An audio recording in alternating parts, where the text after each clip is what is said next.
అందరికీ నమస్కారం అండి. Welcome to study circle. ముందుగా టెట్ రాసే ఉపాధ్యాయులకు మరియు ఛాత్రోపాధ్యాయులకు ఈ తెలుగు కాంటెంట్ 30 మార్కులకు ఉపయోగపడుతుందని అనుకుంటాను. టెట్లో 1 మార్కుతో క్వాలిఫైడ్ కాని వారు ఎందరో ఉన్నారు.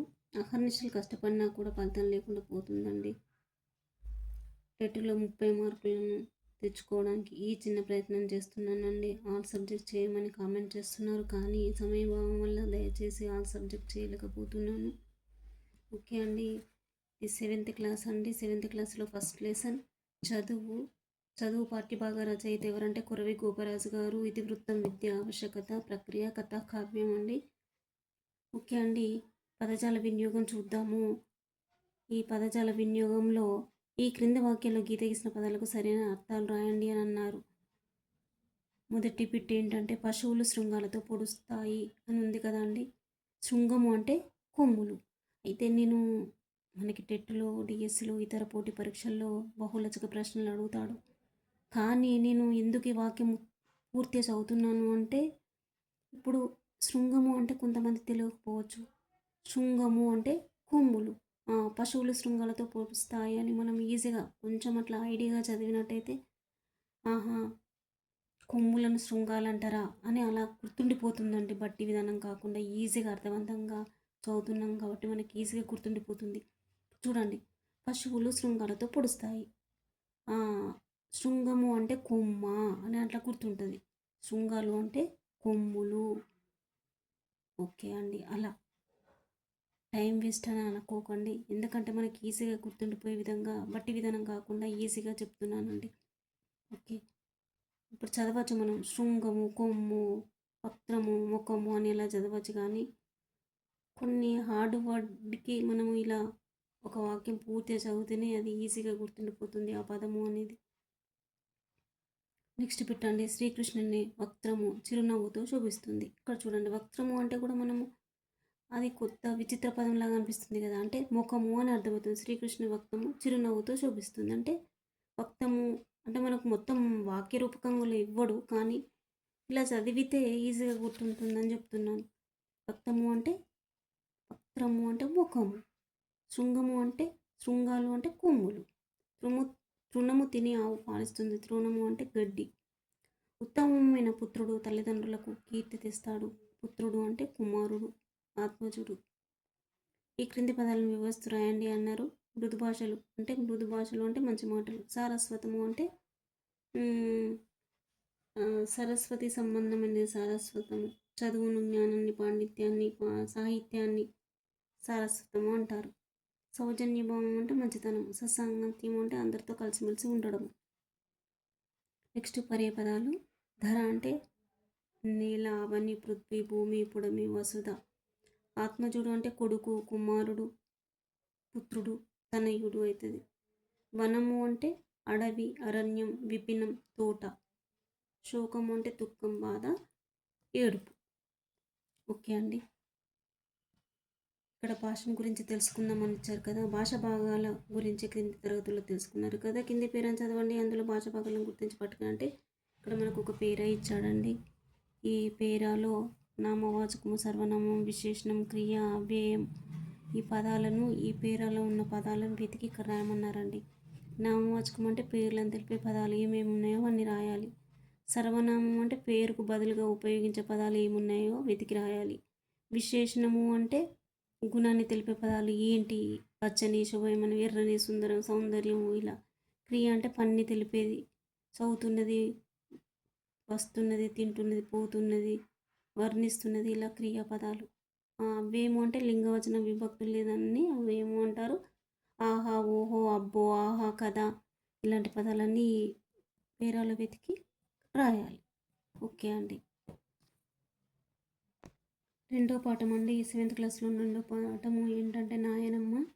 ఇతివృత్తము వృద్ధుల పట్ల వైఖరి, కుటుంబ విలువలు. ప్రక్రియ ఏంటంటే కథానిక అనే ప్రక్రియకు చెందింది. మరి రెండో పాఠం పదజాల వినియోగం చూసినట్టయితే ఈ క్రింది పదాలకు అర్థాలు పట్టికలు వెతికి రాయండి అన్నారు కదా. అందులో ద్వేషం, జ్ఞాపకం, తుంటరి, జపమాల, ఆతృత అని ఇచ్చారు కదా. పగ అంటే ఏంటి ఇక్కడ? పగ అంటే ద్వేషం. గుర్తు అంటే ఏంటి అండి? జ్ఞాపకం. గుడ్డివారు అంటే అంధులు. జపం చేసుకునే మాల జపమాల. అల్లరి చేసేవాడు తుంటరి. తొందరపడు అంటే ఆతృత. ఓకే, ఈ పట్టికలో ఉన్న పదాలను వెతికి ఇక్కడ రాయమన్నారు కాబట్టి ఇక్కడే ఇచ్చారు కాబట్టి ఈజీగా మనం రాయగలుగుతాం. ఓకే, నెక్స్ట్ పాఠాన్ని చదవండి, పట్టికలో సూచించిన పదాలను వెతికి రాయండి అన్నారు కదా. ఆటకు సంబంధించినవి, ఆసుపత్రికి సంబంధించినవి, కుటుంబ పదాలు, అన్య భాష పదాలు. ఆటకు సంబంధించినవి అంటే ఈ పాట మనం చదివితేనే మనకి అందులో ఉన్న పదాలు అనేవి దొరుకుతాయండి. పాఠం చదవాలి. భాషను గురించి తెలుసుకుందాము. ఈ క్రింది వాక్యాలను సరైన విభక్తి ప్రత్యయాలతో పూరించండి అన్నారు కదా. నాయనమ్మ డాష్కు మందులు వేసుకోవడం చాతనవుతుంది అంటే ఇక్కడ ఏమన్నారు, సరైన విభక్తి ప్రత్యయాలతో పూరించండి అన్నారు. నాయనమ్మకు మందులు వేసుకోవడం చాతనవుతుంది. కొన్ని యొక్క లోపల ఏ విభక్తి అండి? షష్ఠి విభక్తి. కోపం వలన ఇట్లా జరిగింది. వలన కంటెని బట్టి పంచమి విభక్తి. శేఖర్ డ్యాస్ కోసం రవి ఎదురు చూశాడు అంటే శేఖర్ కోసం రవి ఎదురు చూశాడు. కోసము అనేది కొరకునికాయ కోసం చతుర్థి విభక్తి. అందరితో కలిసి ఆడుకో చేయంతోడంతో తృతీయ విభక్తి. ఓకే అండి, ఈ క్రింది వాక్యాల్లో క్రియలు గుర్తించి పక్కనే రాయండి అన్నారు కదా. రాజు ఆసుపత్రికి వెళ్ళాడు అనేది ఒక క్రియాపదం. వెళ్ళాడు ఓన్లీ గుర్తించి రాయమన్నాడు. శ్రావ్య పుస్తకం చదివి నిద్రపోయింది. చదివి అనేది ఇక్కడ క్రియ అయింది, నిద్రపోయింది అనేది కూడా క్రియ అయింది. మధు మైదానంలో పరిగెత్తుతున్నాడు అనేది క్రియ. సంతోష్ భోజనం చేసి సినిమాకు వెళ్ళాడు అనేది క్రియ. ఇక్కడ చదివి అనేది చూడండి అసమాప క్రియ అవుతుంది. ఓకే, నెక్స్ట్ సంతోష్ భోజనం చేసి సినిమాకు వెళ్ళాడు అనేది క్రియ. పై వాక్యాల్లో 2 క్రియలున్న వాక్యాలు ఏవి? ఆ 2 క్రియల్లో భేదం గమనించారా? ఆ వాక్యంలో చదివి నిద్రపోయింది అనే 2 క్రియలు ఉన్నాయి కదా. ప్రతి వాక్యంలో చివర ఉన్న క్రియలు పని పూర్తయిందని తెలుపుతున్నాయి. ఇట్లా పని పూర్తి అయినట్లు తెలిపే క్రియలను సమాప క్రియలు అంటారు.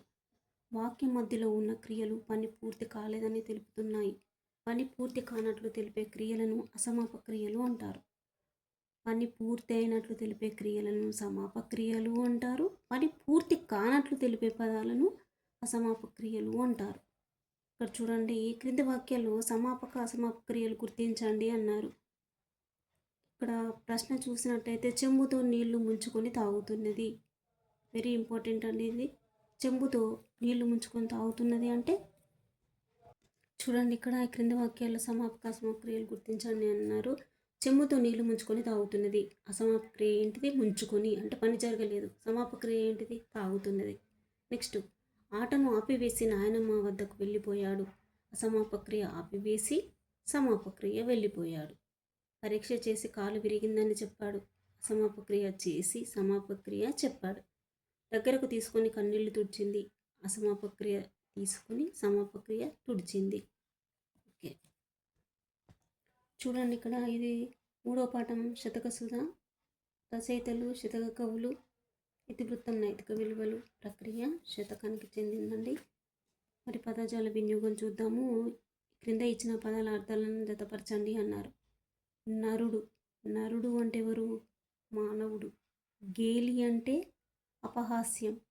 జుహు అంటే ఏంటి? జుహు అంటే నాలుక. కపటము అంటే మోసం. దరిద్రి అంటే భూమి. చూడండి, నరుడు అంటే మానవుడు, గేలి అంటే అపహాస్యము, జిహ్వ అంటే నాలుక, కపటము అంటే మోసం, దరిద్రి అంటే భూమి. ఈ క్రింది వాక్యాలను చదవండి. ఇచ్చిన పదాలకు అదే అర్థం వచ్చే పదాలను గుర్తించండి అని అన్నారు కదా. దరిద్రి, భూమిపై కాలుష్యం పెరిగింది. నేల కోత వల్ల పంటలు పండడం లేదు. అవన్ని తల్లిగా పూజిస్తాం.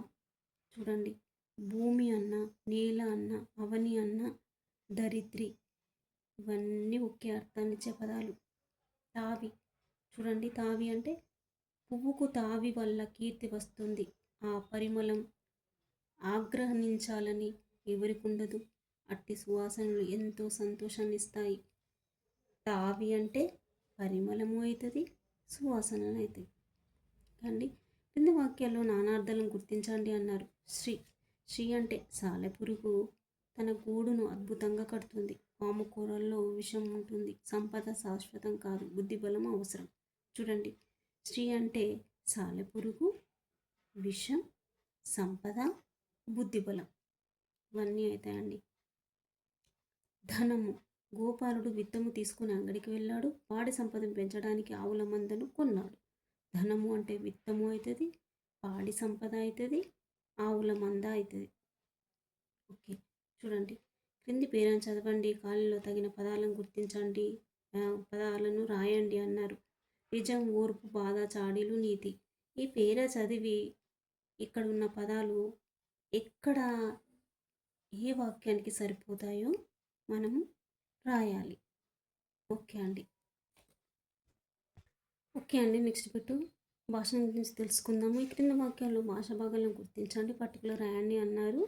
మామిడి పండు తీయగా ఉంది. తీయగా అనేది ఏ భాష భాగం అండి? తీయగా అనేది విశేషణం. అయ్యో, రమ చదువు ఆగిపోయిందా? అయ్యో అనేది అవ్యయం. పిల్లలు శతక పద్యాలను చదువుతున్నారు అనేది క్రియ. ఆమె మహాసాధ్వి. ఆమె అనేది సర్వనామం. కాంచీపురంలో అనేక దేవాలయాలు ఉన్నాయి. కాంచీపురము అనేది దేవాలయం అనేది ఏంటిది? నామవాచకం. బాలబానుడు తూర్పున ఉదయిస్తాడు. బాలబానుడు అనేది నామవాచకం అవుతుంది. తూర్పు అనేది కూడా నామవాచకం అవుతుంది. రాముడు మంచి బాలుడు. రాముడు అనేది రాముడు పేరు తెలుపుతున్నది కాబట్టి నామవాచకం అవుతుంది. మంచి అనేది గుణాన్ని తెలుపుతుంది. ఓకే, బాలుడు అనేది సర్వనామం. అంటే ఇక్కడ నామవాచకం, సర్వనామం, విశేషణం, క్రియ, వ్యయం ఇవన్నీ తెలుపమన్నారు కాబట్టి మనము ఇది ఏ భాషా భాగానికి ఏది వర్తిస్తుందో రాయాలి. నెక్స్ట్ సంధి. ఈ క్రింది పదాలను కలిపిన విధానాన్ని పరిశీలించండి. నేడు ప్లస్ ఇక్కడ, నేడిక్కడ. డూ ప్లస్ ఉ, డూ ప్లస్ ఈ, డి, డ్ ప్లస్ ఈ. చూడండి, నేడు ప్లస్ ఇక్కడ, నేడిక్కడ. వారు ప్లస్ ఇచ్చట, వారిచ్చట. రు ప్లస్ రు ప్లస్ రు ప్లస్ ఈ, రీ, రు ప్లస్ ఈ. పై మొదటి పదంలో నేడు చివరి అచ్చు పూర్వస్వరము, ఊ రెండవ పదం. ఇక్కడ లో మొదటి అచ్చు పరస్వరం. ఈ కారానికి ఈ కారం కలిసినప్పుడు ఈ కారమే నిలబడింది, అంటే సంధి జరిగిందన్నమాట. పూర్వస్వరానికి పరస్వరం వచ్చి చేరినప్పుడు పరస్వరమే నిలుస్తుంది. దీన్నే సంధి అంటాం. చూడండి, పూర్వ పరస్వరాలకు పరస్పరం ఏకాదేశమౌట సంధి. పూర్వ పరస్పరాలకు పరస్పరం ఏకాదేశమౌట సంధి. రెటులో వచ్చిన ప్రశ్న. ఏకాదేశం అంటే ఒక వర్ణం స్థానంలో మరొక వర్ణం వచ్చి చేరడం. ఈ రెండు ప్రశ్నలు టెట్టులో అడిగారండి. రెండు ప్రశ్నలు. పూర్వ పరస్పరాలకు పరస్పరం ఏకాదేశం ఒకట సంధి. ఏకాదేశం అంటే ఒక వర్ణ స్థానంలో మరొక వర్ణం వచ్చి చేరడమే సంధి. ఈ క్రింది పదాలను కలిపి రాయండి. దానము ప్లస్ సంగి, దానము సంగి. ఈ సంధి అంటే ఉకార సంధి. కవితలల్లిన, కవితలు ప్లస్ అల్లిన, కవితలల్లిన. ఉకార. ఉకార అన్న ఉత్వ అన్న ఒకటే అండి. విజ్ఞంబు ప్లస్ అయిన, విజ్ఞంబైన ఉకారే. కపటము ప్లస్ ఉండు, కపటముండు ఉకార. బదులు ప్లస్ ఆడునే, బదులాడునే ఉకార సంధి. 4వ పాఠం అండి, అమ్మ జ్ఞాపకాలు. కవి ఎవరు అంటే టి కృష్ణమూర్తి యాదవ్ గారు. ఇతివృత్తము మాతృప్రేమ ప్రక్రియ వచన కవితకు చెందిందండి. మరి పదజాల వినియోగం చూస్తున్నట్టయితే క్రింది వాక్యాలు గీత గీసిన పదాలకు సరైన అర్థాలు గుర్తించండి అన్నారు. జెండా వందనం రోజు మా పాఠశాల ప్రాంగణాన్ని ముగ్గులతో అలంకరిస్తాం. చూడండి, బయట, లోపల, ముంగిలి, ఇంటిలో అడిగారు కదా, ఇవి ఇచ్చారు. ప్రాంగణం అంటే ముంగిలి. ప్రాంగణం అంటే ఏంటి? ముంగిలి అని అర్థం. ముంగిలి. ముంగిలి అంటే ఇంటి ముందు స్థలం. ఇప్పుడు మనం ముగ్గు ఎక్కడ వేస్తాం, ఇంటి ముందు స్థలం అని అట్లా గుర్తుపెట్టుకుంటే ఈజీగా ముంగిలి అంటే ప్రాంగణము, ప్రాంగణము అంటే ఇంటి ముందు స్థలం, అట్లా గుర్తుపెట్టుకుంటే కొంచెం ఐడియా ఉంటుందండి, మనం బట్టి విధానం కాకుండా. మా ఊర్లో వస్త్రాలపై అద్దకం చేసేవారు ఉన్నారు. మా ఊర్లో వస్త్రాలపై అద్దకం చేసేవారు ఉన్నారు. అద్దకము అంటే ఏంటి? గోడకు వేసే సున్నమా, బట్టలకు రంగు వేసే విధానమా, రంగు వేయడమా, రంగు తీసివేయడమా? ఏంటంటే అద్దకం అంటే బట్టలకు రంగు వేసే విధానాన్ని అద్దకము అంటారు. ఇక్కడ చూడండి, తాపడం అంటే ఏంటండి? తాపడం అంటే అతికించడం. బాసర పుణ్యక్షేత్రం గోదావరి గట్టున ఉన్నది. గట్టు అంటే కట్టన, గోడన, తీరమా, దూరమా? గట్టు అంటే తీరం. కింద గీసిన పదాలకు పర్యాయ పదాలు రాయండి అన్నారు కదా. కంచు మోగినట్లు కనకము మోగున. కనకము అంటే బంగారం, కనకము, సువర్ణం, పుత్తడి. కుందేలు ఉపాయంతో అపాయాన్ని జయించింది. కుందేలు అంటే చెవుల పిల్లి, శరభం, శరభం అవుతుంది. కుందేలు, శరభం. ఓకే అండి, ఇక్కడ కుందేలు ఉపాయంతో అపాయాన్ని జయించిందంటే కుందేలు అంటే చెవుల పిల్లి అవుతుంది, శశము, శరభం. చెవుల పిల్లి, శశం, శరభం. నెక్స్ట్, ఆవు అంబా అని పిలిస్తే దూడ గంతులు వేసుకుంటూ వచ్చింది.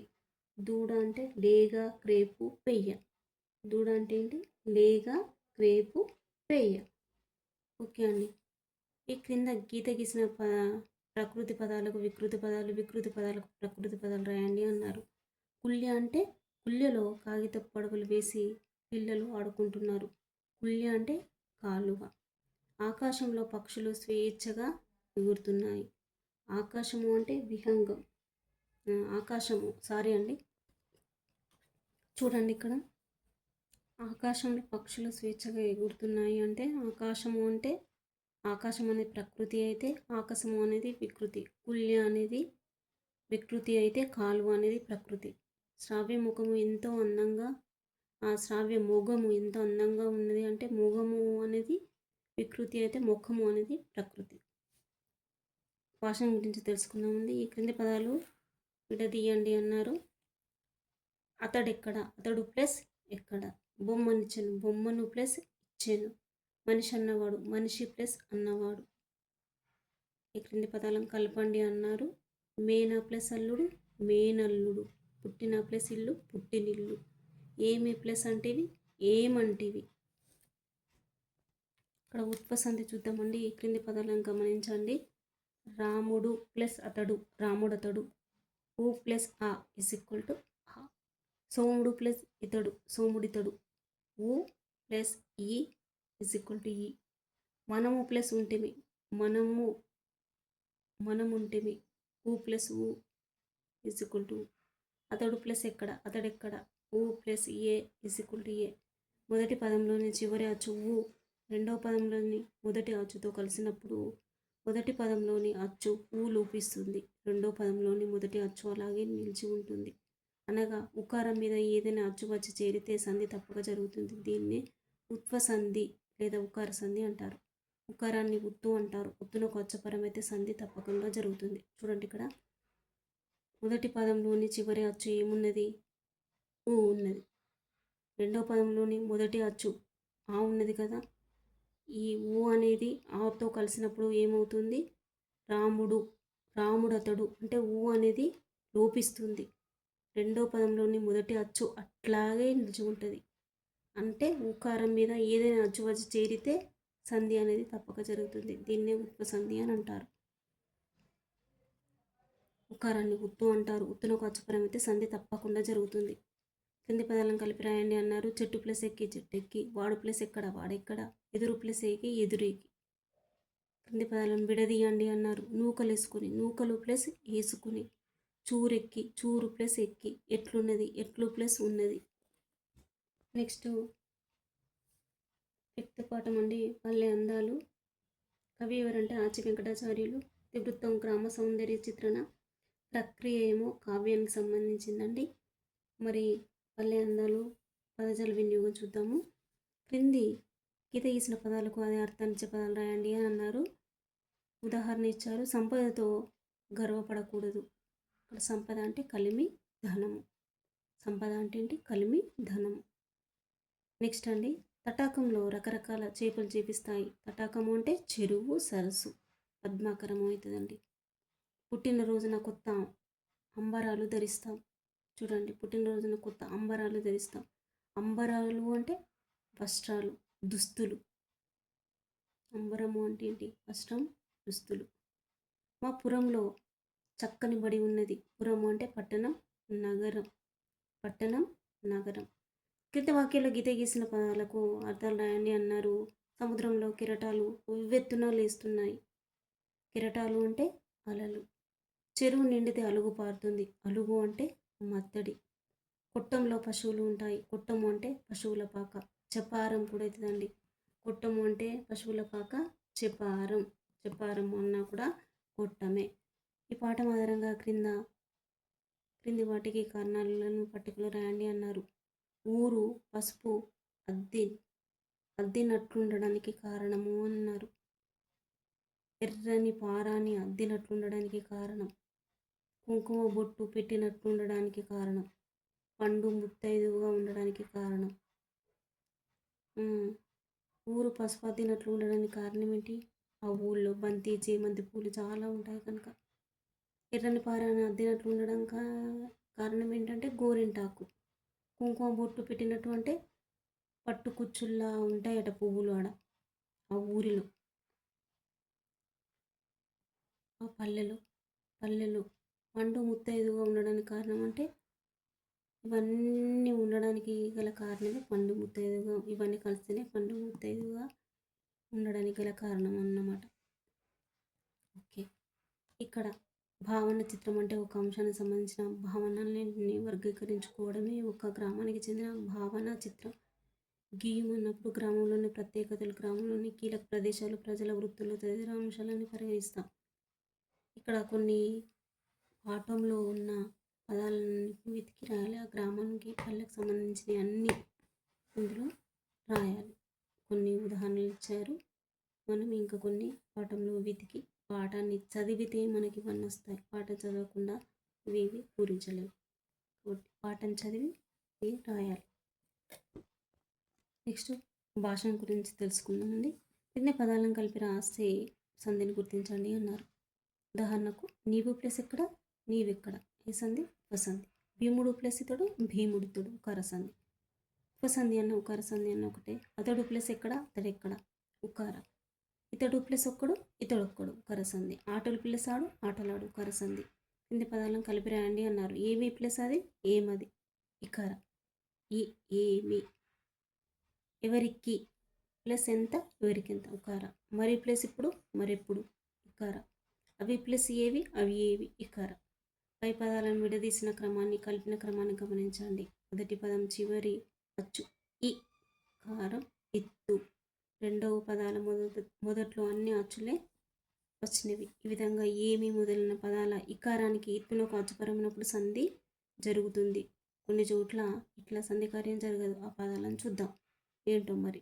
ఏమి ప్లస్ అయ్యో, ఏమయ్యో, సంధి జరిగింది. ఏమి ప్లస్ అయ్యే, ఏమి అయ్యే, సంధి జరగక ఎడాగమం వచ్చింది. ఏమి అయ్యే, సంధి జరగక ఏమొచ్చింది, ఎడాగమం వచ్చింది.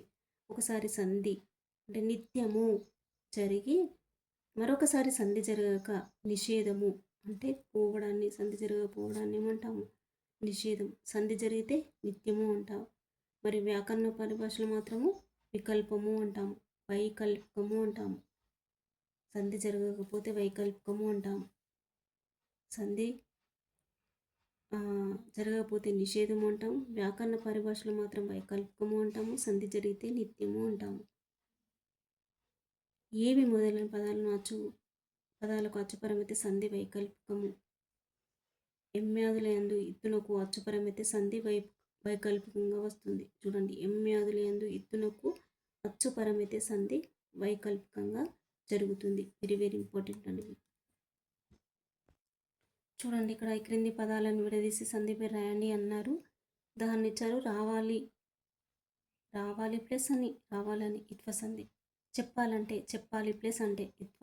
ఒకటే ప్లస్ ఒకటి ప్లస్ ఏ ఇత్వ, రానిదని రానిది ప్లస్ అని ఇత్వ, నీటి నిసుమంత మొన్న వచ్చింది టెట్లో, టెట్ 2026లో వచ్చింది. నీటి నిసుమంత, నీటిని ప్లస్ ఇసుమంత ఇత్వ సంధి. చెప్పినది ఏమి, చెప్పినది ప్లస్ ఏమి, వచ్చిరప్పుడు వచ్చిరి ప్లస్ అప్పుడు, ఎన్ని ఏని, ఎన్ని ప్లస్ ఎన్ని, ఎన్ని ఏని. ఓకే అండి, ఇవన్నీ ఇత్వ సంధికి సంబంధించినవి అండి. మనకు ఉదాహరణలు ఎక్కడి నుంచో రావండి, మొత్తం టెక్స్ట్ బుక్ నుంచే వస్తున్నాయి కాబట్టి టెక్స్ట్ బుక్ని చాలా జాగ్రత్తగా చదవండి. చూడండి, నెక్స్ట్ 6th లెసన్ ప్రేరణ. ఎవరు అంటే రచయిత డాక్టర్ ఏపీజే అబ్దుల్ కలాం గారండి. ఇతివృత్తం వ్యక్తిత్వ వికాసం ప్రక్రియ ఆత్మకథకు సంబంధించింది.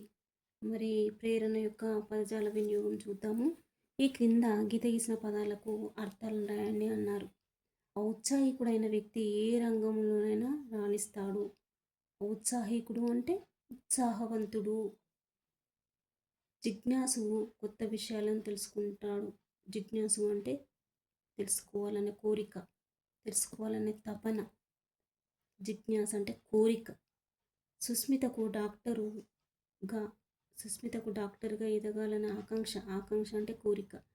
అభ్యర్థులు ఎన్నికల సమయంలో వాగ్దానాలు చేస్తారు. వాగ్దానము అంటే ప్రమాణము, మాట ఇవ్వడము. పాఠంలో శాస్త్ర సంబంధ పదాలు ఉన్నాయి, వాటిని పట్టికగా రాయండి అన్నారు. Aeronautical engineer. కొన్ని మనం ఈ పాఠం చదివితే, ప్రేరణ పాఠం చదివితేనే తెలుస్తాయండి శాస్త్ర సంబంధ విషయాలు. అవి మీరు ఇక్కడ పట్టికగా రాయాలి. నెక్స్ట్, క్రింద వాక్యాల్లో సమానార్థకాన్ని ఇచ్చే పదాలు ఉన్నాయి, వాటిని గుర్తించి రాయండి అన్నారు. ఆకాశంలో చుక్కలు మెరుస్తున్నాయి. ఆ గగనంలోనే చంద్రుడు కాంతులీనుతున్నాడు. అందుకే నింగి అంటే మనకెంతో ఇష్టం. చూడండి, ఇక్కడ ఆకాశం అన్న, గగనము అన్న, నింగి అన్న ఒకే అర్థాన్నిచ్చే పదాలు. ఆకాశం, గగనం, నింగి. భూమి మీద ఎన్నో జీవరాశులు ఉన్నాయి. అదే వసతిలో నిధి నిక్షేపాలు ఉంటాయి. అట్టి ధరపై వృక్షాలు అందాన్నిస్తాయి. చూడండి, భూమి అన్న, వసుధ అన్న, ధర అన్న ఒకే అర్థాన్నిచ్చే పదాలు. భూమి, వసుధ, ధర. ఆకాశం, గగనం, నింగి. ఆయనకు సుమారు 30 ఏళ్ళు. ఉద్యోగంలో చేరి ఇంచుమించు 6 సంవత్సరాలైంది. ఏడాదికి దాదాపు 2 లక్షలు సంపాదిస్తున్నాడు. సుమారు అన్న, ఇంచుమించు అన్న, దాదాపు అన్న ఒకే అర్థాన్నిచ్చే పదాలు. కిరణ్కు కలెక్టర్ కావాలనే కోరిక. తన ఆకాంక్ష నెరవేరడానికి నిరంతరం శ్రమించాడు. పరీక్ష ఫలితాలు రాగానే తన వాంఛ నెరవేరిందని సంతోషించాడు. చూసారండి, కోరిక అన్న, ఆకాంక్ష అన్న, వాంఛ అన్న ఒకే అర్థాన్నిచ్చే పదాలు. చూడండి, కిరణ్కు కలెక్టర్ కావాలన్న కోరిక, తన ఆకాంక్ష నెరవేరడానికి నిరంతరం శ్రమించాడు. పరీక్ష ఫలితాలు రాగానే తన వాంఛ నెరవేరిందని సంతోషించాడు. ఎప్పుడైనా గుర్తుంచుకోండి, కష్టపడితే ఫలితం అనేది వృధాగా పోదు. ఓకే అండి, నెక్స్ట్ భాషం గురించి తెలుసుకుందామండి. ఈ క్రింది పదాలను విడదీయండి, సందులను గుర్తించండి అన్నారు కదా. మొదలయ్యింది, మొదలు ప్లస్ అయ్యింది ఉకార సంధి. మేల్కొల్పాడంటే మేల్కొల్పాడు ప్లస్ అంటే ఉకార. ఉంటుందని ఉంటుంది ప్లస్ అని ఉకార. నాకిప్పటికీ, నాకు ప్లస్ ఇప్పటికీ ఉకార. నైపుణ్యం ఉందో, నైపుణ్యము ప్లస్ ఉందో ఉకార. ఇవన్నీ మనం కిందటి పాఠాలలో చదువుకున్న సందులేనండి. క్రింది వాక్యాలు చదవండి. గీత గీసిన ప్రత్యయాలు ఏ విభక్తికి చెందినవో గుర్తించండి, రాయండి అని అన్నారు. ఉదాహరణ ఇచ్చారు. ఆదిత్య మంచి బాలుడు. బాలుడు డు అనేది ప్రథమ విభక్తి. సూర్యనారాయణ శాస్త్రి గారితో నడిచాను. తో అనేది చేతన్ చేన్ చూడంతో తృతీయ విభక్తి. ఆయనను ఒప్పించలేకపోయాను. నువ్వు అనేది నిన్నులను కూర్చు గురించి ద్వితీయ విభక్తి. ఆహారం కొరకు పక్షులు బయలుదేరుతున్నాయి. కొరకునకై కోసం చతుర్థ విభక్తి. గురువుల యొక్క ప్రభావం కలాంపై బాగా ఉన్నది. యొక్క అంటే యొక్కలోని లోపల షష్ఠి విభక్తి. చెరువుల యందు ఉన్న తామరలు సౌందర్యాన్ని ఇస్తాయి. యందున్న సప్తమి విభక్తి. ఓ బాలల్లారా కలలు కనండి. ఓ, ఊరి, ఓయి, ఓసి అనేది సంబోధన ప్రథమ విభక్తి. డు మోగులు అనేది ప్రథమ విభక్తి. ఇలా గుర్తుపెట్టుకోండి. విభక్తి ప్రత్యయాలు అనేది 6th క్లాసులో టేబుల్ వెరీ వెరీ ఇంపార్టెంట్ అండి. ఏడవ పాఠం శిల్పి అండి. శిల్పి పాఠ్యభాగ రచయిత గుర్రం జాషువా గారు. వెరీ ఇంపార్టెంట్ కవి పరిచయం అండి ఇది. ఇతివృత్తం, కళా సౌందర్యం, ప్రక్రియ, ఖండకావ్యానికి సంబంధించింది. శిల్పి అనే పాఠం ఖండకావ్యానికి సంబంధించింది. మరి శిల్పి పద్యాల వినియోగం చూద్దామండి. క్రింది వాక్యాలు మీ పాఠంలోనివే. వీటిలో గీసిన పదాల అర్థాలు తెలుసుకొని వాటితో వాక్యాలను తిరిగి రాయండి అన్నారు. భయద సింహముల తలలు అంటే పాఠంలో మనం వెతికి రాయాలి. పాఠం చదివితేనే మనకు అర్థమవుతుందండి. భయద అంటే భయంకరమైన, సింహముల తలలు, వసుధ అంటే భూమిపై కనిపించే అన్ని పర్వతాలు. అంటే మనం పాఠం చదివితే కానీ ఇది రాయలేమండి. భయద అంటే భయంకరమైన, వసుధ అంటే భూమి. ఇట్లా ఈ పదాలను ఉపయోగించి వాక్యాలు రాయాలి. పాఠంలో వెతికి వాక్యాలను రాయాలి. నెక్స్ట్, శాశ్వతుడవోయి నీవు నిశ్చయముగాను అని ఉన్నది కదా. శాశ్వతుడవు నీవు నిశ్చయముగా. తెలుగు దేశము నిన్ను వంటి పనివానం చూసి పొంగుచుండును అంటే తెలుగు దేశం అంటే తెలుగు దేశము. నీ సుత్తులో మూల్చు అన్మవ విగ్రహములు అంటే మూల్చు అంటే పుడతాయి అని అర్థం. క్రిత వాక్యాల్లో ఉన్న ప్రకృతి వికృతులను గురించి రాయండి అన్నారు కదా. సింగం బావిలో తన మొగాన్ని సింగం బావిలో తన మొగాన్ని చూసి అది మరో సింహం ముఖమని అనుకున్నది. చూడండి, సింహము అంటే సింగము అంటే సింహము, మొగము అంటే ముఖము. కరెంటు స్తంభాలు ఉరికంబాలు కాకూడదు. చూడండి, స్తంభాలు కంబాలు. నిద్ర మనకు అవసరమే కానీ మనమే నిద్ర మొహాలం కాకూడదు. నిదుర. పేదలకు సహాయం చేయడం పుణ్యం. ఆ పుణ్యము మనను నిలుపుతుంది. పుణ్యము. నిద్ర, స్తంభాలు కంబాలు, సింహం, మొగం, ముఖం. చూడండి ఎన్ని ప్రకృతి వికృతులు ఉన్నాయో. సూచనల ఆధారంగా పాఠ్యాంశాలను పదాలతో గడులు నింపండి అన్నారు. ఇక్కడ అడ్డం నిలువు ఇక్కడ పదాలు ఇచ్చారు. వీటిని ఇందులో నింపాలి పద వినోదం లాగా. నెక్స్ట్, భాషను గురించి తెలుసుకుందాము. ఇక్కడ సంధి అండి, సవర్ణ దీర్ఘ సంధి. ఇది ఒక సంస్కృత సంధి. క్రింది పదాలను పరిశీలించండి, సంధి జరిగిన విధానం గమనించండి అన్నారు. శివాలయం, శివ ప్లస్ ఆలయం, ఆ ప్లస్ ఆ ఈజ్ ఈక్వల్ టు ఆ. మునీంద్రుడు, ముని ప్లస్ ఇంద్రుడు మునీంద్రుడు, ఈ ప్లస్ ఈ ఈజ్ ఈక్వల్ టు ఈ. భానుదయం, భాను ప్లస్ ఉదయం భానుదయం, ఊ ప్లస్ ఊ ఈజ్ ఈక్వల్ టు ఊ. మాతృనము, మాతృ ప్లస్ రుణము మాతృనము, రూ ప్లస్ రూ ఈజ్ ఈక్వల్ టు రూ. పై పదాలను విడదీసినప్పుడు మొదటి అంటే పూర్వ, రెండవ అంటే పర పదాల్లో ఒకే రకమైన అచ్చులు ఉన్నాయి కదా. అట్లా ఆ రెండు అచ్చులు కలిసినప్పుడు వాటి దీర్ఘాలు వచ్చాయి. అ ఆ, అ ఆ, ఆ, ఈ ఈ, ఈ ఈ, ఈ, ఊ ఊ ఊ ఊ ఊ, రు రు రు రు రు.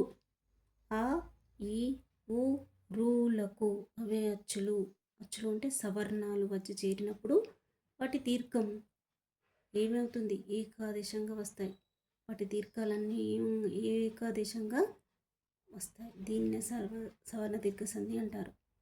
చూడండి, ఆ ఆ ఈ ఊ రూలకు అవే అచ్చులు అంటే సవర్ణాలు వచ్చి చేరినప్పుడు మన దీర్ఘాలు ఏకాదేశంగా వస్తాయి. దీన్ని సవర్ణ దీర్ఘ సంధి అంటారు.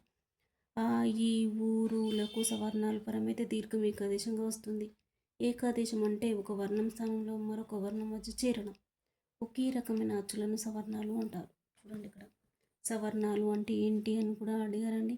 ఒకే రకమైన అచ్చులను సవర్ణాలు అంటారు. ఆ ఈ ఊరులకు అవే అచ్చులు పరమైనప్పుడు మన దీర్ఘం ఏకాదేశంగా వస్తుంది. దీన్ని సవర్ణ దీర్ఘ సంధి అంటారు. ఏకాదేశం అంటే ఒక వర్ణ స్థానంలో మరొక వర్ణం వచ్చి చేరడం. చూడండి, క్రింది పదాలను విడదీయండి అన్నారు. హిమాలయం, హిమ ప్లస్ ఆలయం హిమాలయం, ఆ ప్లస్ ఆ ఇస్ ఈక్వల్ టు ఆ. కిరీటాకృతి, కిరీట ప్లస్ ఆకృతి, ఆ ప్లస్ ఆ ఈజ్ ఈక్వల్ టు ఆ. మహానందం, మహా ప్లస్ ఆనందం, ఆ ఆ ఆ. మహేంద్రుడు, మహి ప్లస్ ఇంద్రుడు మహేంద్రుడు, ఈ ప్లస్ ఈ ఈజ్ ఈక్వల్ టు ఈ. గురుపదేశం, గురు ప్లస్ ఉపదేశం, ఊ ప్లస్ ఊ ఈజ్ ఈక్వల్ టు ఊ. కోటీశ్వరులు, కోటి ప్లస్ ఈశ్వరులు, ఈ ప్లస్ ఈ ఈజ్ ఈక్వల్ టు ఈ. మాతృణం, మాతృ ప్లస్ రుణం, రు ప్లస్ రు ఇస్ ఈక్వల్ టు రు. ఓకే అండి. ఎనిమిదో పాఠము గ్రామాల్లోని వేడుకలు, క్రీడా వినోదాలు. రచయిత ఎవరంటే దేవులపల్లి రామానుజరావు. ఇతివృత్తం సాంస్కృతిక విలువలు, ప్రక్రియ రేడియో ప్రసంగం. వెరీ వెరీ ఇంపార్టెంట్ అండి, ప్రక్రియ రేడియో ప్రసంగం అండి. మరి ఈ పాఠం గ్రామాల్లోని వేడుకలు, క్రీడా వినోదాలు రచయిత ఎవరంటే దేవులపల్లి రామానుజరావు గారు. ఓకే, ఈ పదజాల వినియోగం చూద్దాము. క్రింది పదాలకు అర్థాలు రాయండి అన్నారు. మేలుకొల్పు, మా నాన్నమ్మ మేలుకొల్పు గీతాలు చక్కగా పాడుతుంది. ఆసక్తి అంటే ఇష్టం. వీణుల బిందు అంటే పండుగ. శోభ అంటే అందం. పురాతనమైన అంటే ప్రాచీనమైన. ఈ వీటికి మీనింగ్ తెలిస్తే మనం ఏ విధంగా సొంత వాక్యం తయారు చేయగలమండి. కింది వాక్యాలు చదివి సమానార్థం వచ్చే పదాల కింద గీత గీయండి అని అన్నారు. శ్రీరామనవమి పండుగ వైభవంగా జరిగింది. ఈ పర్వాన్ని చూడడానికి ప్రజలు తరలి వచ్చారు. ఈ వేడుక అందరిలోనూ ఉత్సాహాన్ని నింపింది. చూడండి ఇక్కడ పండుగ అన్న, పర్వము అన్న, వేడుక అన్న ఒకే అర్థాన్నిచ్చే పదాలు. శ్రీజకు చిత్రలేఖనం పట్ల ఆసక్తి ఎక్కువ. ఆ అపేక్షతో బొమ్మలు గీసింది. ఆమె అభిరుచిని ఉపాధ్యాయులు అభినందించారు. చూడండి ఇక్కడ ఆసక్తి అన్న, అపేక్ష అన్న, అభిరుచి అన్న ఒకే అర్థాన్నిచ్చే పదాలు. రామయ్య గృహం నిర్మించుకోవాలనుకుని ఇల్లుకు సరిపోయే స్థలం కొని సదనం నిర్మించాడు. ఇల్లు అన్న, సదనము అన్న, గృహము అన్న ఒకే అర్థాన్నిచ్చే పదాలు. గృహము, ఇల్లు, సదనం. చూడండి ఇక్కడ ఈ క్రింది పదాలకు సరిపోయే ప్రకృతి పదాలు గళ్ళల్లో ఉన్నాయి, వాటిని వెతికి రాయండి అన్నారు కదా. పబ్బము అంటే పండుగ, పున్నమి అంటే పూర్ణిమ, జీతము అంటే జీవితం, గర్జము అంటే కార్యము, గర్జము అంటే కార్యము. ఇవి ప్రకృతి వికృతులు అండి. నెక్స్ట్ భాషణ గురించి తెలుసుకుందాము. క్రింది వాక్యాల్లో సమక్రియలేవో గుర్తించి రాయమన్నారు. శిరీష అన్నం తిని సినిమాకు వెళ్ళింది. చూడండి ఇక్కడ శిరీష అన్నం తిని సినిమాకు వెళ్ళింది అంటే అసమాపక్రియ ఏంటి? తిని అనేది అసమాపక్రియ. సమాపక్రియ ఏంటిది? వెళ్ళింది. రమ బడికి వెళ్ళి చదువుకున్నది. అసమాపక్రియ ఏంటి? వెళ్ళి. సమాపక్రియ చదువుకున్నది. విజయ్ పుస్తకం చదివి నిద్రపోయాడు. అసమాపక్రియ చదివి, సమాపక్రియ నిద్రపోయాడు. భరత్ బొమ్మలు గీసి ప్రదర్శనకు పెట్టాడు. గీసి అనేది అసమాపక్రియ, సమాపక్రియ పెట్టాడు అనేది. క్రియలను బట్టే కాకుండా అర్థాన్ని బట్టి కూడా వాక్యాలలో తేడాలు ఉంటాయని గమనించండి. చూడండి, ఆహా ఇంత బాగుందో ఏ వాక్యం? ఆశ్చర్యార్థక వాక్యం. చేతులు కడుక్కో విద్యార్థక వాక్యం. విధిగా నిర్వర్తించేది విద్యార్థక వాక్యం. మన రాష్ట్ర రాజధాని ఏది? ప్రశ్నార్థక వాక్యం. పై వాక్యాలు ఒక్కో భావాన్ని సూచిస్తున్నాయి. అది ఎట్లాగో చూద్దామండి. ఆహా ఇంత బాగుందో, ఇది ఆశ్చర్యానికి సంబంధించిన అర్థాన్ని సూచిస్తుంది కాబట్టి ఆశ్చర్యాన్ని తెలియజేసే వాక్యం ఆశ్చర్యార్థక వాక్యం. ఇక రెండో వాక్యం చేతులు కడుక్కో అంటే విధిగా చేయాలి అనే అర్థాన్ని సూచిస్తుంది కాబట్టి, చేయాల్సిన పనిని విధిగా చేయాలి అనే అర్థాన్ని సూచిస్తుంది కాబట్టి విద్యార్థక వాక్యం. ఇక మూడో వాక్యం ఏంటి? మన రాష్ట్ర రాజధాని ఏది?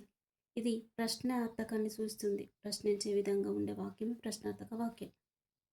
చూడండి ఇక్కడ ఈ వాక్యాలు ఏ రకమైనవి గుర్తించండి. మీరు ఏ ఊరు వెళ్తున్నారు? ప్రశ్నార్థక వాక్యం.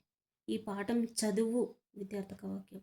వసంత ఎంత బాగా పాడిందో ఆశ్చర్యార్థక వాక్యం. మన పాఠశాలకు ఎవరు వచ్చారు? ప్రశ్నార్థక వాక్యం. చెరువులో తామరలు ఎంతో అందంగా ఉన్నాయి కదా ఆశ్చర్యార్థక వాక్యం. పువ్వులనన్నిటిని హారంగా కూర్చండి విద్యార్థక వాక్యం. చూడండి ఇక్కడ ప్రశ్నార్థక వాక్యాల చివరన ప్రశ్నార్థకం గుర్తు అంటే క్వశ్చన్ మార్క్ గుర్తు. ఆశ్చర్యార్థక వాక్యాల చివరన ఆశ్చర్యార్థకం ఎక్సలమేటరీ మార్క్ ఉంటుందనే విషయాన్ని గమనించండి. వీటికి ఇవి ప్రత్యేకం, మిగిలిన వాటికి అలా గుర్తులు ఉండవు. కొంచెం క్లూ చూడండి. ప్రశ్న ఇచ్చినప్పుడు ప్రశ్నార్థక గుర్తు ఉంటుంది, ఆశ్చర్యం ఇచ్చినప్పుడు ఆశ్చర్యార్థకం గుర్తు. ఇలా గుర్తులను బట్టి కూడా మనము ఏ వాక్యమో గుర్తించవచ్చు. నెక్స్ట్ 9వ పాఠం ఏ కులం అండి. ఏ కులం వెరీ వెరీ ఇంపార్టెంట్. చెరబండరాజు పాఠం రచయిత. ఇతివృత్తం సామాజిక స్పృహ, ప్రక్రియ గేయం. ఓకే అండి. చెరబండరాజు అసలు పేరు ఏంటి అని అడిగారండి టెట్లో. ఎప్పుడు అడుగుతూనే ఉన్నారు ఆ ప్రశ్న. ఏంటి? బద్దం భాస్కర్ రెడ్డి. మరి ఈ పాఠానికి సంబంధించిన పదజాలను చూద్దామండి. ఏ కులం పాఠం పదజాల వినియోగం.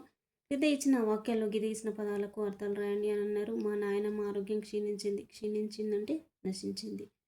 నేను మా బడి దగ్గర కమ్మరి కొలిమిని చూశాను. కొలిమి అంటే పొయ్యి. పొలంలోని కొండ్రలు చక్కని గీతల వలె ఉన్నాయి. గీతలు అంటే చారలు అవుతుందండి. నాగేటి సాలు కూడా అవుతుంది. మా వీధిలోని కుక్కకు తిండి లేక డొక్కలెండిపోయినాయి. మా వీధిలోని కుక్కకు తిండి లేక డొక్కలెండిపోయినాయి అంటే డొక్క అంటే ఏంటి? కడుపు. పిల్లలు కబుర్లతో పడిపోయారు. కబుర్లు అంటే ముచ్చట్లు. మన దేశంలో కూడు లేని వారు ఉండరాదు. కూడు అంటే అన్నం బువ్వ. క్రింది పదాలను ఉపయోగించే సొంత వాక్యాలు రాయండి అన్నారు. కళ్ళబుల్లి, పాతరోత, చెమటూడ్చి, విగ్రహాలు. ఓకే అండి. కళ్ళబుల్లి కబుర్లు చెప్పకూడదు. పాత అనేది రోత కాదండి. చెమటూడ్చి పనులు చేయాలి ఎప్పుడైనా. విగ్రహాలు, ప్రాచీన విగ్రహాలు ఎంతో అందంగా ఉంటాయి. గుళ్ళు దేవుని విగ్రహాలు చాలా అందంగా. ఓకే, ఇలా అండి. ఈ క్రింది వాక్యాలు చదవండి. ప్రతి వాక్యంలోనూ ప్రకృతి వికృతులు పదాలు ఉన్నాయి, వాటిని గుర్తించండి అన్నారు కదా. పిల్లవాడు పశువుకు మేత వేశాడు. తర్వాత కుడిదిని తెచ్చి పసరం దగ్గర పెట్టాడు. పశువు పసర, పశువు పసర. పశువు ప్రకృతి, పసరం అనేది వికృతి. Very important. రథం, అరథం. రథము అంటే అరథం. ఇక్కడ జాగ్రత్తగా చూడండి మీరు. రథము అంటే మనం ఏదో పెడతాం కాదు. రథము అనేది ప్రకృతి అయితే అరథము అనేది వికృతి. అరథం అరథం అరథం. ఇక్కడ తాకి జట్కా ఉండదు, ఏది ఉండదు. ఆ రెండో ఆ కూడా కాదండి, మొదట అనే అరథం. రథం అరథం. Very important. ఇది ఒక్కసారి కన్ఫ్యూజ్ చేసే క్వశ్చన్ అండి ఇది. మీరు ఒక్కసారి గమనించండి క్వశ్చన్ని. పదాలను చూడండి. టెట్ డిఎస్లో ఇవి మనల్ని కన్ఫ్యూజ్ చేసే ప్రశ్నలు అండి ఇవి. భాషను గురించి తెలుసుకుందాం. ఈ క్రింది పదాలను విడదీయండి, సందుల పేరు రాయండి. ఎవరతడు, ఎవరు ప్లస్ ఇతడు. ఎవరితడు. ఓకే, సారీ అండి. ఇక్కడ ఎవరితడు, ఎవరు ప్లస్ ఇతడు, ఎవరితడు. కరసంది. డొక్కలెండి, డొక్కలు ప్లస్ ఎండి ఉకార. గుట్టలల్లి, గుట్టలు ప్లస్ అల్లి ఉకార. గుడ్డలు ఉతికి, గుడ్డలు ప్లస్ ఉతికి ఉకార. రాముడెప్పుడు, రాముడు ప్లస్ ఎప్పుడు ఉకార. ఓకే అండి. ఈ క్రింది పదాలను కలపండి, సందుల పేర్లు రాయండి అన్నారు. వెలుగును ప్లస్ ఇచ్చను, వెలుగునిచ్చను కరసంది. కులాలు ప్లస్ అని కులాలన్నీ కరసంది. కూటికి ప్లస్ ఇంత, కూటికింత కరసంది. నెక్స్ట్ కుండ్రలు ప్లస్ వేసి, కుండ్రలు వేసి కరసంది. కబుర్లు ప్లస్ అని కబుర్లన్నీ కరసంది. అంది ప్లస్ ఇచ్చు, అందిచ్చు ఈ కరసంది. ఓకే అండి. నెక్స్ట్ ఈ క్రింది పట్టిక ఆధారంగా సరైన ప్రత్యయాలతోటి కాలాలను పూరించండి అన్నారు కదా. కు, ఓ, చేతకి, ము, వలన, లో, కొరకు, కంటేతో అని ఇచ్చారు. ఓన్లీ ఈ పదాలను మాత్రము ఉపయోగించి ఈ పేరా చదివి, ఈ పేరాకు ఏ పదం ఎక్కడ యాడ్ అయితే ఆ వాక్యానికి సరైన అర్థం వస్తుందో వెతికి ఇందులో రాయాలండి. ఓకే అండి. నెక్స్ట్ 10వ పాఠం సీత ఇష్టాలు. ఇతివృత్తం బాలిక విద్య ప్రక్రియ బుర్రకథకు చెందిందండి. బుర్రకథ, సీత ఇష్టాలు అనే పాఠం బుర్రకథకు సంబంధించింది. ప్రక్రియ బుర్రకథ.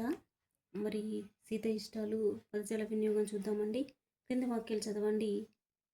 ఎవరెవరిని ఏమంటారో రాయండి అని ఇచ్చారు. మండలంలో అభివృద్ధి పనులు నిర్వహించే అధికారి మండలాధికారి, ఎంపీడీఓ. నాయకత్వం వహించేవారు నాయకుడు. ఉపన్యాసం ఇచ్చేవాడు వక్త. ఉపన్యాసం ఇచ్చేవారు ఎవరండి? వక్త. హరికథ చెప్పేవారు హరిదాసులు. శిక్షణ ఇచ్చేవారు శిక్షకుడు. ఉపాధ్యాయుడు కూడా అవుతుందండి. ఓకే, భాష గురించి తెలుసుకుందాం. క్రింది పదాలు సమాపక అసమాపక క్రియ భేదాలను గుర్తించండి. మరికొన్ని అసమాపక సమాపక క్రియలు రాయండి అని అన్నారు. వెళ్ళి, వచ్చి, తెంపి, తిని, చూసి అసమాపక. తిన్నది, చేసింది, అల్లింది, తెచ్చింది, తెచ్చాడు, రాశాడు సమాపక. ఇవన్నీ అసమాపక క్రియలు, ఇవన్నీ సమాపక క్రియలు. పని జరిగింది కాబట్టి సమాపక, పని జరగలేదు కాబట్టి అసమాపక క్రియలు. అసమాపక క్రియలను ఉపయోగించి వాక్యాలు రాయండి అన్నారు. ఇక్కడ చూడండి. క్రింద వాక్యాల్లో ఆచర్యార్థక, ప్రశ్నార్థక, విద్యార్థక వాక్యాలను గుర్తించండి. అవసరమైన చోట తగిన విరామ చిహ్నాలను ఉంచండి అని అన్నారు కదా. దెబ్బ ఎట్లా తగిలింది, దెబ్బ ఎట్లా తగిలింది అనేది ప్రశ్నార్థక వాక్యం. తప్పకుండా ఇంటి పని పూర్తి చేయాలి విద్యార్థక వాక్యం. పండుగ నాటికి గుడిని అలంకరించండి అన్వతార్థక వాక్యం. అమ్మో ఎంత పెద్ద పాము ఆశ్చర్యార్థక వాక్యం. నాన్న కొనిచ్చిన సైకిల్ ఎంత బాగుందో ఆశ్చర్యార్థక వాక్యం. ఇది ఏ ఊరు? ప్రశ్నార్థక వాక్యం.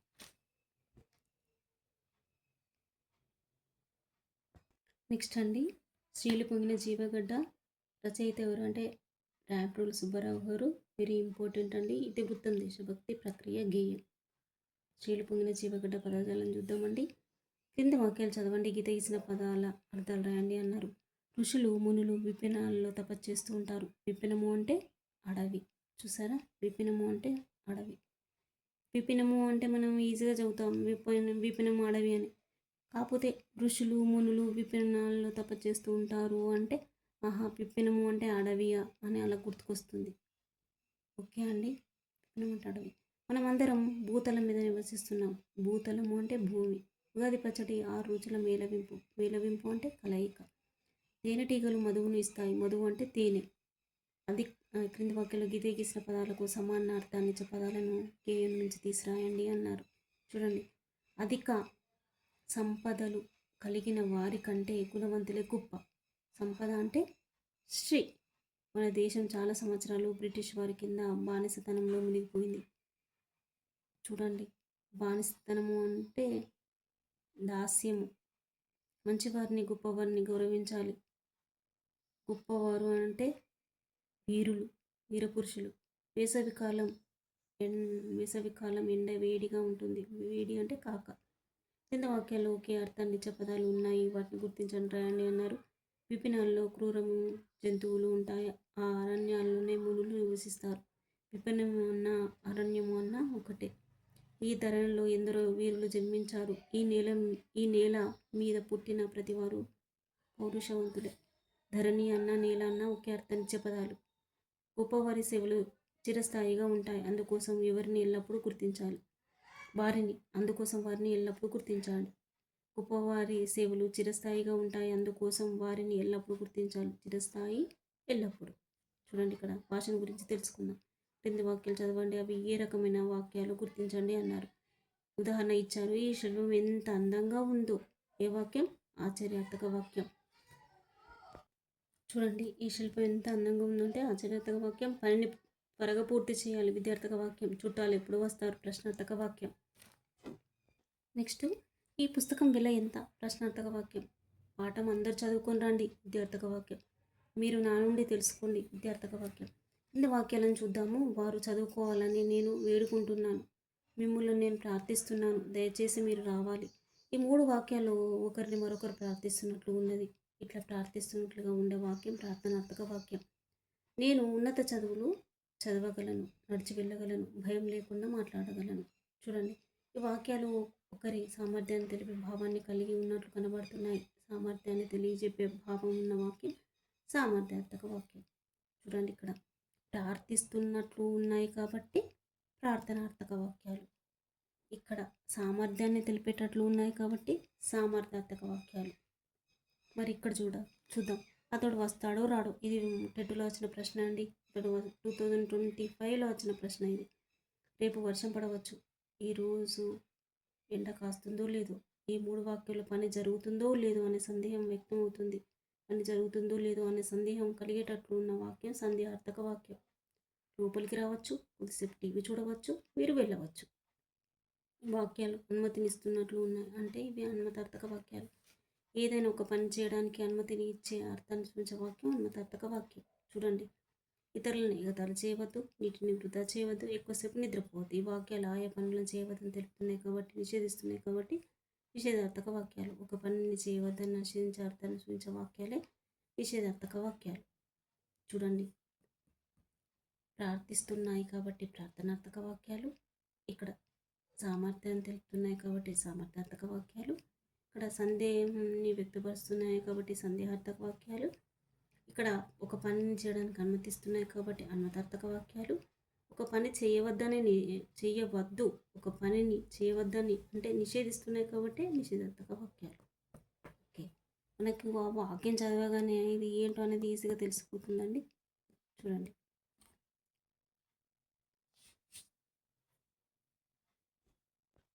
క్రింది వాక్యాలను చదవండి, అవసరమైన చోట తగిన విరామ చిహ్నాలు ఉంచండి, అవి ఏ రకమైన వాక్యాలు గుర్తించండి అని అన్నారు.